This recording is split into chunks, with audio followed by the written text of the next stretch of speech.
the shadow of Khaybar. In the vast sun-scorched lands beyond Medina lay Khaybar, a fortress city that was the beating heart of resistance against the nascent Muslim community. It was a place of high stone walls, fortified towers, and a deep-seated arrogance among its inhabitants. For many days, the Muslim army, led by the beloved Prophet Muhammad, had besieged the mighty forts. Days turned into weeks. The attacks failed.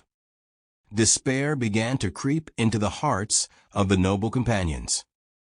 The massive, thick, iron-clad gates of the last, most crucial fort, Camas, remained stubbornly shut. 2. The prophecy of the banner. Then, in the midst of this dark frustration, the prophet made a glorious declaration. "Tomorrow," he announced, his voice ringing with absolute certainty, "I shall give the banner to a man who storms repeatedly and never retreats." The companions held their breath. Every single one of them prayed to be that chosen warrior.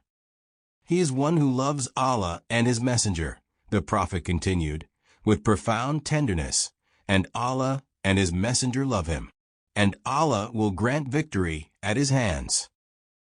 The night was restless, filled with hopeful anticipation. 3. The chosen one. The next morning arrived. The companions gathered, each hoping for the honor. The prophet looked out, his gaze searching.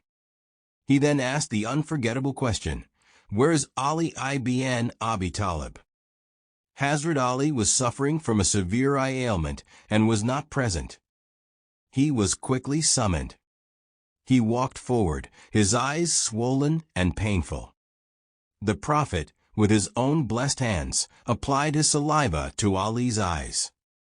In an instant, the pain vanished. It was a miracle. The prophet placed the banner of Islam into the hands of his young cousin, his brave son-in-law. The Lion of God was ready. 4. The duel and the fury. Hazrat Ali moved towards the gate with the speed of destiny. The Jews sent out their fiercest, most gigantic warrior, Marhab. The challenge was terrifying. Marhab roared, his sword a flash of light. But Ali stood firm, his soul alight with faith. Their swords clashed, a sound that echoed the very struggle between light and darkness. Finally, Hazrat Ali raised his legendary sword, Zulfikar. With a power that transcended the human, the sword descended. Marhab was struck down, split into two. The champion was defeated. The Jewish resistance shattered. 5. The moment of absolute power. The general battle erupted, pushing the Muslims toward the main fortress gate.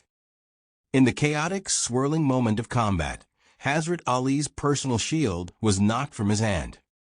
He needed something, anything, to guard the Muslims and push the final advance. His eyes fell upon the object of ultimate protection, the massive wooden and iron-bound gate of the Camas fort itself.